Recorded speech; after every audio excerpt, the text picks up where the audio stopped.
जो मशहूर film maker and documentary maker है, आज हमारे साथ मौजूद हैं। मयंक जी, द्वारका एक्सप्रेस में आपका स्वागत है। नमस्कार जी। मयंक जी, जिस प्रकार से एक राजनीतिक बदलाव भारत देखने जा रहा है, क्या आपको ऐसा लगता है कि भारत में कोई पॉलिटिकल चेंज आने वाला है? देखिए, बहुत दिनों के बाद एक ऐसा लीडर भारत को मिला है जो कि पूरे भारत में उत्तर, दक्षिण, पश्चिम, पूर्व सभी जगह पर उसका बहुत बड़ा इन्फ्लुएंस है।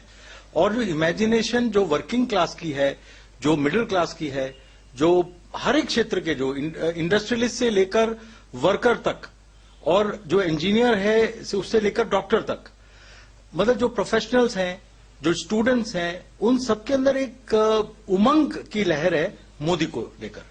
इसलिए आपने देखा होगा कि जब नरेंद्र मोदी की रैलीज होती हैं, वहां पर लगातार लोग मोदी मोदी मोदी मोदी ऐसे लगातार चैंटिंग करते हैं।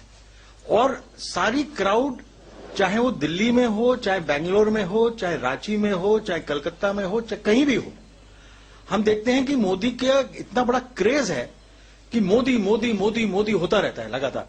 तो ये जो फिनोमिनन है, इसको अंडरस्टैंड करना पड़ेगा कि भारत को लग रहा है कि पहली बार एक ऐसा नेता है जो स्ट्रांग है। लोगों को चाहिए एक स्ट्रांग नेता, लोगों को चाहिए एक डिसाइसिव नेता, लोगों को चाहिए कि जो व्यक्ति डिलीवर कर सके कि नहीं, जिसका ट्रैक रिकॉर्ड कैसा है, और जो कि देश की इज्जत जो है वो पाकिस्तान के सामने, चाइना के सामने, अमेरिका के सामने जब वो जाए तो वो सीना तान के खड़ा हो। तो लोगों को मालूम है कि एक नेता अगर ऐसा कोई है तो वो नरेंद्र मोदी है। इसलिए ये नमो का क्रेज जो है वो पूरे देश में चल रहा है। और लोगों को एक बात और लगती है कि ये एक बड़े साधारण परिवार से आए हैं। ये कोई ऊपर से लादे हुए नेता नहीं है। ये एक चाय उनके घर में बेचने का एक प्रोफेशन था, उसमें से उन्होंने बड़ी मुश्किल से अपनी एजुकेशन करी। चाय बेचते बेचते उन्होंने आधा टाइम रेलवे स्टेशन पे चाय बेची, आधा टाइम वो स्कूल गए, किसी तरह से उन्होंने अपने को डेवलप किया। तो ये बात जो लोगों को लगता है कि हाँ भाई, हम भी कल को इस देश में एक ऐसा एटमॉस्फेयर है, हम भी अगर चाहें तो तरक्की करके हम ऊपर पहुंच सकते हैं। तो नरेंद्र मोदी एक मोटिवेटिंग फोर्स है, not only for the educated class but also जो कि पीछे रह गए हैं इस लड़ाई में, तो उनके लिए एक आशा की किरण दिखाई देती है। नरेंद्र मोदी जी का जो जादू है, क्या हम कह सकते हैं कि 8 दिसंबर दिल्ली के चुनाव के रिजल्ट आने के बाद में क्या वो कहीं ना कहीं रुका है या धूमिल हुआ है? देखिए, ये जो एंटी मोदी इंडस्ट्री है, उसको ऐसा लगता है कि वो एक ऐसा तिनके की तलाश में है कि उनको कोई तिनका मिल जाए और उस तिनके के ऊपर वो तैर जाए। तो केजरीवाल, उनको एक ऑक्सीजन का सिलेंडर मिल गया, तो वो आईसीयू में पड़े हुए थे, लेटे हुए थे, वो चाह रहे थे मोदी को कैसे हराएं कैसे हराएं कैसे हराएं कैसे हराएं। सडनली उनको लगा कि नहीं, ये जो है आईसीयू में से हमको निकाल सकता है केजरीवाल, और इसलिए उन्होंने केजरीवाल का ऑक्सीजन मास्क अपने सिर पे लगाने की कोशिश करी, अपना नाक पे लगाने की कोशिश की, और जिससे कि उनको होश आ जाए। लेकिन देखिए क्या है कि इस तरह की नेगेटिविटी से जो एंटी मोदी इंडस्ट्री जिस तरह से ऑपरेट कर रही है, वो केजरीवाल आज सिंबल बन गया एंटी मोदी इंडस्ट्री का, जो एक जगह पे जहां पर आकर वो इकट्ठा हो रही है एंटी मोदी इंडस्ट्री। आप देख रहे हैं कि जो एनजीओज हैं, ये एनजीओज की पार्टी है, जो केजरीवाल की पार्टी है, आम आदमी पार्टी। ये सारे एनजीओज जो लगे हुए थे मोदी के पीछे, जिसमें शबनम हाशमी थी, तीस्ता सेटलवाड थी, उन सबके जो केसेस थे वो प्रशांत भूषण कई सारे केसेस हैंडल करते थे। और एंटी गुजरात एजिटेशन में जो अन्ना जी तो प्रशंसा कर रहे थे मोदी की, और वहां ये लोग गए और उन्होंने कहा, अरे आप मोदी की प्रशंसा कैसे कर दी आपने। और ये पहली फूट पड़ गई, क्योंकि वो एंटी करप्शन मूवमेंट था ही नहीं। वो वास्तव में ये जो लोग एंटी करप्शन मूवमेंट में घुस गए थे, ये एंटी मोदी लोग थे। अब क्योंकि इन्होंने जामा पहन लिया एंटी करप्शन का, तो इनकी चादर बड़ी सफेद हो गई जो इन्होंने पहनी हुई है। तो सारे लोगों को लगा कि हाँ भाई, अब एक होप हमको आ गई है, अब जो है ये हमको एक ऐसा नुस्खा मिल गया है जिससे कि हम मोदी को डिफीट कर सकें।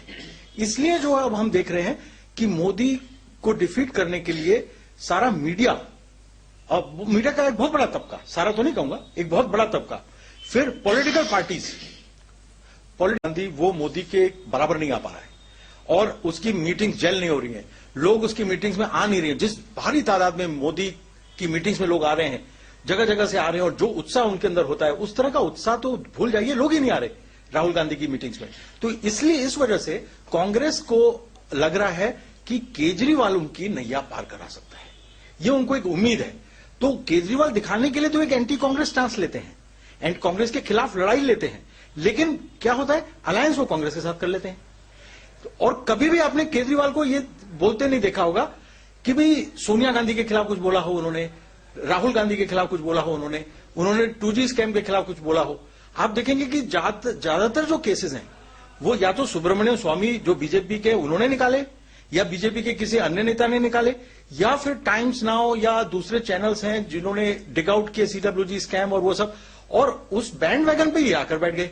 सारे केसेस जो लड़े जा रहे हैं कोर्ट में, सुप्रीम कोर्ट में अधिकांश केसेस जो हैं वो सुब्रमण्यम स्वामी लड़ रहे हैं। तो ये बहुत महत्वपूर्ण है कि एंटी करप्शन बैंड वैगन पर बैठ गए आके, और उसके बाद उनकी जो पोशाक है वो सफेद हो गई, और उसके बाद जो है उन्होंने कहा कि अब हम एंटी मोदी कर पाएंगे, एंटी मोदी एटमॉस्फेयर क्रिएट कर पाएंगे भारत में। तो अब मोदी का जो संघर्ष है वो Modi versus anti Modi forces. तो एंटी मोदी फोर्सेस जो हैं आप देखेंगे कि सभी पार्टीज में एंटी मोदी फोर्सेस हैं। तो ये सारा election it is Modi versus anti Modi, इस तरफ ये बढ़ता हुआ नजर आएगा।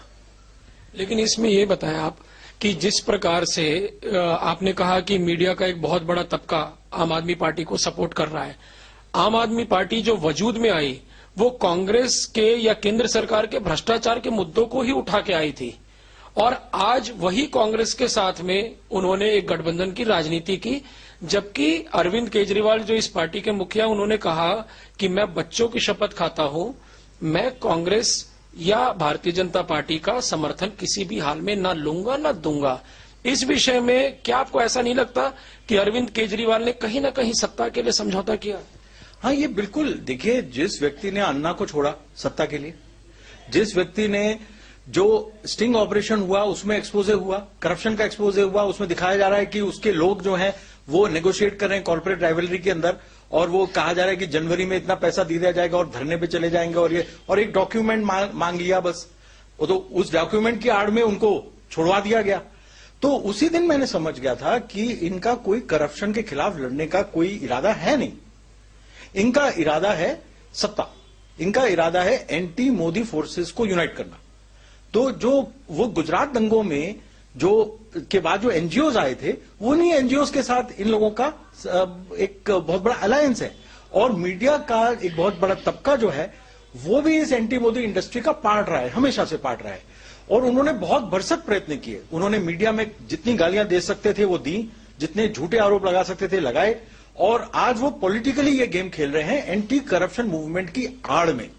कहीं एंटी करप्शन का मुझे बताइए, मैं आपसे सवाल पूछ रहा हूं, आप मुझसे सवाल पूछ रहे हैं, मैं आपसे सवाल पूछ रहा हूं, एंटी करप्शन का एक केस बता दीजिए, दो नहीं, जो कि केजरीवाल ने उजागर किया। आज ये है ना कि पूरी दिल्ली की जनता ने एकजुट होकर अरविंद केजरीवाल की सरकार को समर्थन किया, और अरविंद केजरीवाल भी जिस प्रकार से काम कर रहे हैं अपने इलेक्शन मैनिफेस्टो पे ध्यान देते हुए, उन्होंने दिल्ली की जनता को 20,000 लीटर पानी पर मंथ मुफ्त में देने का ऐलान भी कर दिया है। इस विषय पर आप क्या कहना चाहेंगे? देखिए, सारी दुनिया में बात हो रही है इस वक्त कि ड्रिंकिंग वाटर कैसे दिया जाए।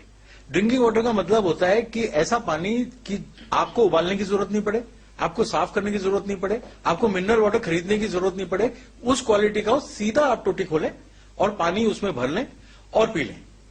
तो उसमें क्या है कि मेन स्ट्रेस ये नहीं है कि आपका पानी कितने का है, मेन स्ट्रेस ये है कि क्योंकि अगर गंदा पानी जाएगा तो जो बच्चे बीमार पड़ेंगे उसमें आपका खर्चा कई गुना ज्यादा होगा, जब उनको एंटीबायोटिक्स खानी पड़ेंगी, या वो बीमार होंगे आपको डॉक्टर के पास जाना पड़ेगा, या उसमें मेडिकल सब्सिडी गवर्नमेंट को देनी पड़ेगी, वो कहीं ज्यादा होगी। इसलिए जो सीवरेज का पानी जो मिल जाता है जाकर कांग्रेस के राज में, हमने देखा कि जो सीवरेज का पानी है वो जाकर मिल जाता है ड्रिंकिंग वाटर के साथ, और वो चला जाता है इन्फेक्शन करते हुए, तो उससे ज्यादा नुकसान हो रहा है, उससे ज्यादा पैसे का नुकसान होता है, हानि होती है स्वास्थ्य की। तो मेन फोकस इस पे नहीं है कि मुफ्त पानी मिले, मेन फोकस इस बात पे होना चाहिए कि साफ पानी कैसे दिया जाए। ये WHO चाहती है, इंटरनेशनल ऑर्गेनाइजेशन चाहती है, भारत की भी पॉलिसी यही है।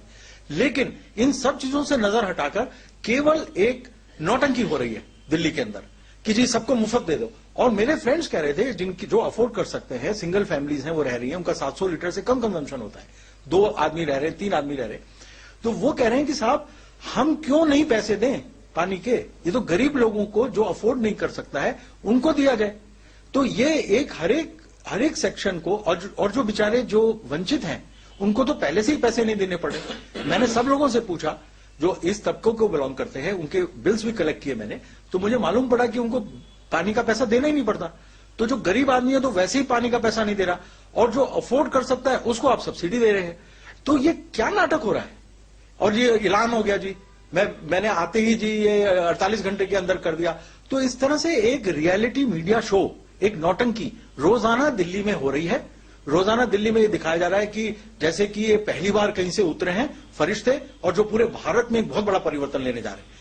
ये नहीं हो सकता है। ये जो पॉपुलिज्म है, पॉपुलिज्म से सारी बड़ी बड़ी कंट्रीज नष्ट हो गई हैं, बड़ी बड़ी इकोनॉमीज नष्ट हो गई है। तो अब लोगों को यह सिखाया जा रहा है कि जितनी की चीज है उतना आपको देना पड़ेगा, और जो आर्थिक रूप से पिछड़े रह गए हैं, आर्थिक रूप से जिनकी जो स्ट्रेन पोजीशन में है, उनकी समाज को सहायता करनी चाहिए, उनके लिए सब्सिडीज होनी चाहिए, उसमें कोई दो राय नहीं है। लेकिन आप मिडिल क्लास को और अपर मिडिल क्लास को सब्सिडीज देने लग गए। जो बिजली का बिल है, मान लीजिए किसी कंपनी का, बड़े बड़े कॉर्पोरेट्स के बिल आते हैं 2-2, 3-3 लाख के, आप उनको सब्सिडी देंगे 50%। आपने कहा कि सबका बिल 50% हो जाएगा, यही कहा था ना इन्होंने।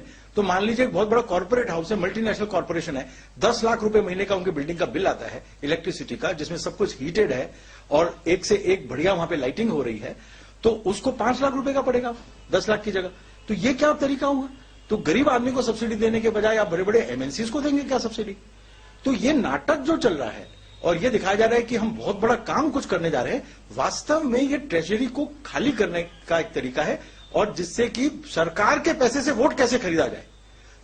ये देखिए, ये भी एक बहुत बड़ा करप्शन है कि आप इलेक्शन से पहले अनाउंस करते हैं अपने इलेक्शन मैनिफेस्टो में कि जी हम आपको इतनी सारी सुविधाएं दे देंगे, आपके ऊपर सरकारी ट्रेजरी के दरवाजे खोल देंगे और इतने करोड़ रुपए आपको बांट देंगे, और ये लालच देके आप वोट खरीद रहे हैं। तो ये तो बहुत बड़ा करप्शन है, जिसमें कि आप लोगों को सरकारी पैसे से उनके वोट खरीद रहे हैं, उनको लालच देके। लानत है इस नाटक पर, और ये नाटक बंद होना चाहिए। लेकिन अरविंद केजरीवाल जी का जो इलेक्शन मैनिफेस्टो था, उसमें था कि हम दिल्ली के हर व्यक्ति को पानी मुफ्त में देंगे, 700 लीटर पानी। पर ऐसा आपको नहीं लगता कि कल जो इनकी दिल्ली जल बोर्ड के ऑफिशियल्स के साथ मीटिंग हुई, उसके बाद कहीं ना कहीं कंडीशन अप्लाई वाली स्थिति आ गई है? हाँ, ये देखिए, ये जो जिन लोगों के मीटर ठीक नहीं है, उनमें जो एक फिक्स चार्ज उनसे लिया जा रहा है, वो तो लेते जाएंगे वो चार्ज। जिन लोगों के जो, जैसे मान लीजिए दिल्ली जल बोर्ड के माध्यम से पानी नहीं आ रहा है, किसी और एजेंसी के माध्यम से पानी आ रहा है, डीडीए के माध्यम से पानी आ रहा है, डीडीए खरीद रहा है, तो वो तो 700 लीटर वाले 666 लीटर से बहुत ऊंची उनकी लिमिट पहुंच जाएगी जो एजेंसी खरीद रही है। तो ऑब्वियसली मीटरिंग अगर एक ही पॉइंट पर हो रही है और फिर वो उसके बाद डिस्ट्रीब्यूशन कर रहे हैं, तो किसी को भी डिस्काउंट नहीं मिलेगा। तो ये एक प्रकार का आप अन्याय कर रहे हैं, ये कोर्ट में भी चैलेंज हो सकता है। तो आपको ऐसा नहीं लगता कि इन्होंने कहीं ना कहीं दिल्ली के वोटर को भरमाने का प्रयास किया है? देखिए, जब आप खरीद फरोख्त में लग जाते हैं, भले ही अपने पैसे से लगे या सरकारी पैसे से लगे, ये सरकारी पैसे से खरीद फरोख्त है। आप वोट के लिए गुमराह कर रहे हैं किसी व्यक्ति को, किसी सीधे आदमी को। भारत की प्रजा सीधी है, आप उसको गुमराह कर रहे हैं, उसको लालच दे रहे हैं, तो ये गलत बात है। और एक तरफ आप ढिंडोरा पीट रहे हैं एंटी करप्शन का, दूसरी तरफ आप लालच देके उनसे वोट खींच रहे हैं, ये कोई बात हुई? अभी हाल ही में एक स्टिंग ऑपरेशन एक भारत के प्रतिष्ठित टीवी चैनल ने किया कांग्रेस के विधायकों का, जिसमें बहुत ही अपशब्द भी प्रयोग किए गए आम आदमी पार्टी को।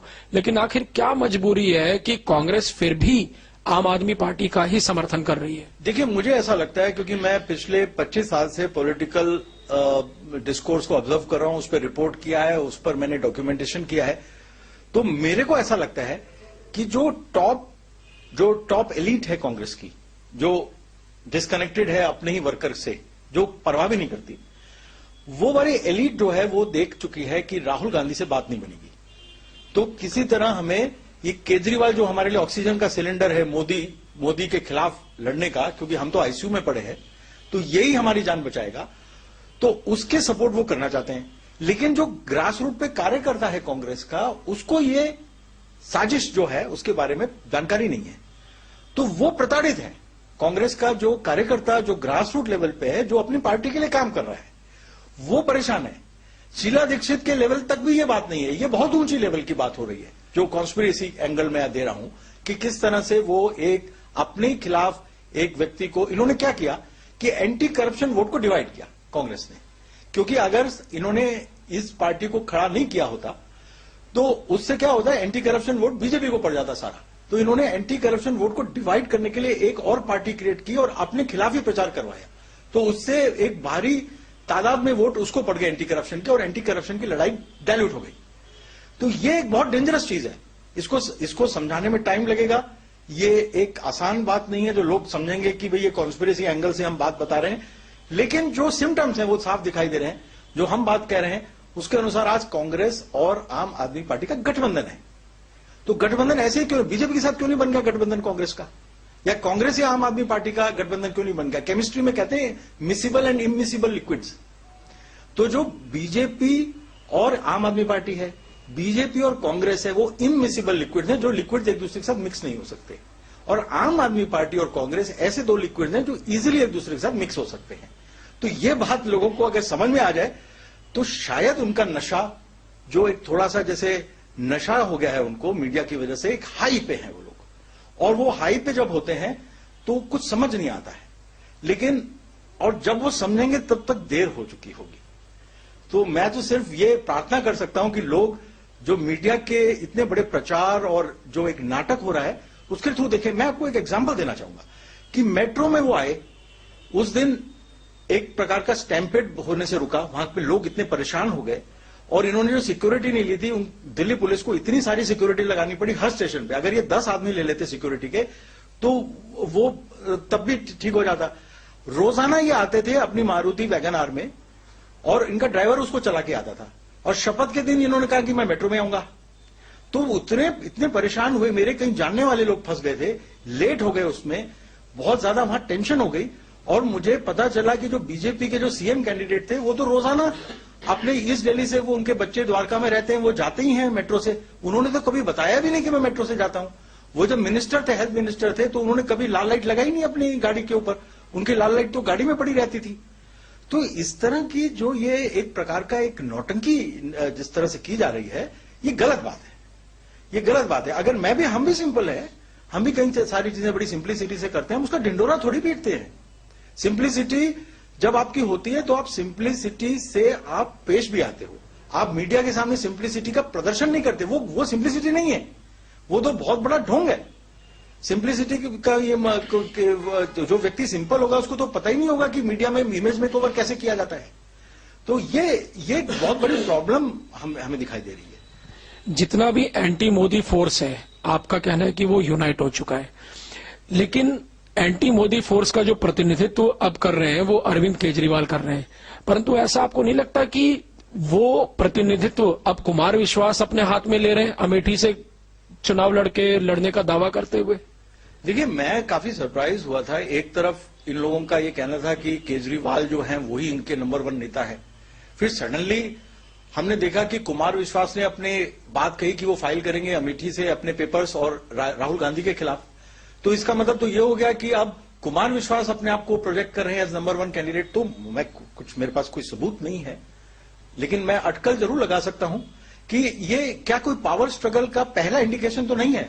नहीं, ये सवाल इसलिए उठता है क्योंकि अरविंद केजरीवाल जी ने जब इलेक्शन कैंपेन में वो दिल्ली में लगे तो उन्होंने सबसे पहले अपने लिए सीट चुना कि मैं शीला दीक्षित जी के खिलाफ लड़ूंगा, और उनका स्टेटमेंट भी आया राजा के खिलाफ लड़ेगा। और उन्होंने उसी सिलसिले में विजय गोयल जी जो भारतीय जनता पार्टी के मुखिया थे उनको भी बोला कि आप भी आगे गोल मार्केट से लड़िए। तो जब राजा से लड़ेगा तो अमेठी में कांग्रेस के राजा हैं राहुल गांधी जी, और कुमार विश्वास बोलते हैं कि नरेंद्र मोदी जी यहां पर आके वो भी लड़े अमेठी से। तो क्या आम आदमी पार्टी का राजा कुमार विश्वास है, ऐसा कह सकते हैं? देखिए, ये बिल्कुल जो आपका लॉजिक है वो बिल्कुल क्लियर है कि इस तरह से वो अपने आप को प्रोजेक्ट करने की कोशिश कर रहे हैं। और हो सकता है कि एक दो तबके हमको दिखाई दे रहे हैं आम आदमी पार्टी में आज। एक जो लेफ्टिस्ट तबका है, जो कि घोर लेफ्टिस्ट तबका है, जो गोपाल राय हैं, जो आईआईसा के मेंबर थे, प्रशांत भूषण हैं, जो अभी अच्युतानंदन से मिलके आए केरल में, और जिनके सारे लेफ्टिस्ट इंक्लिनेशंस के बारे में सबको मालूम है, उनकी जो कश्मीर में रेफरेंडम कराने के लिए सबको मालूम है। और दूसरा तबका होगा कुमार विश्वास जैसे लोगों का, जिनकी विचारधारा इनसे अलग होगी। तो ये एक प्रकार की दो विचारधाराएं हम देख रहे हैं आप पार्टी के अंदर। तो ये विचारधारा की लड़ाइयां भी हो सकती हैं आपस में जो टकरा रही हैं। या फिर ये पर्सनैलिटी क्लैशेस भी हो सकती है, क्योंकि कुमार विश्वास ने वो अपने आप को एक काफी टैलेंटेड आदमी समझते हैं। वो सोचते हैं कि वो बहुत बड़े कवि हैं और बहुत वो लोगों को मंत्रमुग्ध कर सकते हैं। केजरीवाल की पर्सनैलिटी उस तरह की नहीं है। केजरीवाल उस तरह की कविताएं नहीं बोल सकते, ना केजरीवाल एंटरटेन कर सकते हैं क्राउड को। तो कुमार विश्वास अपने को अपनी तरह से समझते हैं, केजरीवाल अपने आप को अपनी तरह से समझते हैं। तो आमतौर पे जो दो पर्सनैलिटीज होती हैं तो उनके बीच में क्लैश होने की संभावना होती है। उसी का ये लक्षण है कि वो अपने आप को खुद जाके डिक्लेयर कर देता है एक आदमी कि मैं जी राहुल गांधी के खिलाफ लड़ूंगा। तो लक्षण तो दिख रहा है जी। लेकिन सिर्फ कुमार विश्वास ही नहीं, मनीष सिसोदिया ने जंतर मंतर पे स्टेज पर से इस बात को बोला कि कांग्रेस के शहजादे के खिलाफ हम अपना युवा हृदय सम्राट चुनावी मैदान में उतारेंगे। तो क्या आपको ऐसा लगता है कि कुमार विश्वास को मनीष सिसोदिया का भी समर्थन हासिल है? हाँ, देखिए ये अकेले में तो कोई ऑपरेट करता नहीं है। कोई पार्टी में कोई तबका अगर कुछ बोलता है तो वो अकेले अब खुद ऑपरेट तो करता नहीं है, तो उसके सहयोगी होते हैं। तो मनीष सिसोदिया के कई वाक्य ऐसे वाक्य हो चुके हैं जिसमें ऐसा लगता है कि कुमार विश्वास से उनका एक लगाव है, कुमार विश्वास के प्रति उनका एक आदर का भाव भी है। तो और कुमार विश्वास को शायद वो अपना नेता भी मानते हैं, तो ऐसा लगता है। तो इसी संदर्भ में उन्होंने ये कहा। अब ऐसे में जब हम लोग राष्ट्र के विषय में बात करते हैं तो दो अहम मुद्दे आपने पहले बोला, कश्मीर में रेफरेंडम वाला विषय जो प्रशांत भूषण बोलते हैं, और दूसरा मुद्दा आता है बाटला हाउस एनकाउंटर का। गाये बगाए ये विषय दोनों हमेशा से राष्ट्रीय सुरक्षा से जोड़ के सारी देश देखते हैं। उस वाली बात बहुत महत्वपूर्ण है कि केजरीवाल ने बड़े स्पष्ट रूप से बाटला हाउस एनकाउंटर को फेक बताया है। उसका वीडियो यूट्यूब पर कोई भी देख सकता है। अब बाटला हाउस एनकाउंटर वो एनकाउंटर है जिसमें कि दिल्ली पुलिस ने बड़ी वीरता के साथ लड़ते हुए इंडियन मुजाहिदीन के टेररिस्ट को मारा था। अब उसमें मारते वक्त दिल्ली पुलिस के जो मोहन चंद शर्मा जी थे वो शहीद हो गए, वो वीरगति को प्राप्त हो गए। तो अब अगर कोई बोले कि ये फेक एनकाउंटर था तो इससे किसी भी देशभक्त का दिल टूट जाता है। और यही नहीं, प्रशांत भूषण ने जो इंडियन मुजाहिदीन के टेररिस्ट को गुजरात पुलिस ने पकड़ा था, जो पूरा नेटवर्क था इंडियन मुजाहिदीन का, वो गुजरात पुलिस ने तोड़ा था। और ये इसकी सूचना भी गुजरात पुलिस ने ही दी थी बटला हाउस एनकाउंटर की। बटला हाउस में ही वो छुपे हुए हैं, उसकी सूचना गुजरात पुलिस ने ही दी थी। और प्रशांत भूषण ने जितने टेररिस्ट इंडियन मुजाहिदीन के पकड़े थे वहां पर, उन्होंने जाकर सुप्रीम कोर्ट में स्टे ऑर्डर ले आए थे फास्ट ट्रैक कोर्ट के नतीजे के खिलाफ। और कितने सालों तक वो जो टेररिस्ट थे उनके ऊपर केस नहीं हो पाया और उनकी फांसी की सजा और जो भी होनी थी वो सब टल गई थी और बड़ी मुश्किल से वो स्टे ऑर्डर को हटवाया गया था। तो इस पार्टी का, और अब हम देख रहे हैं कमाल फारूकी, जिन्होंने इंडियन मुजाहिदीन के बारे में एक बहुत ही खराब बयान दिया था कुछ दिन पहले, और वो भी बटला हाउस एनकाउंटर को फेक मानते हैं, वो उनकी तैयारी है आम आदमी पार्टी में आने की। तो ये जो सारी बातें कनेक्ट हो रही हैं, ये कोई साधारण बातें हैं क्या?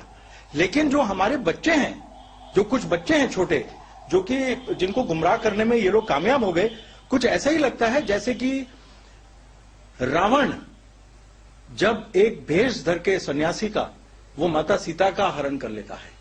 तो ये बहुत खतरनाक चीजें हैं। ये इस तरह की चीज जो है ये बहुत खतरनाक है कि किस तरह से हम अपने बच्चों को समझाएं कि ये लोग कितने डेंजरस गेम को खेल रहे हैं, कितने डेंजरस गेम को खेल रहे हैं, जिसके अंतर्गत वो नक्सलिज्म के प्रति उनकी सिंपैथी है।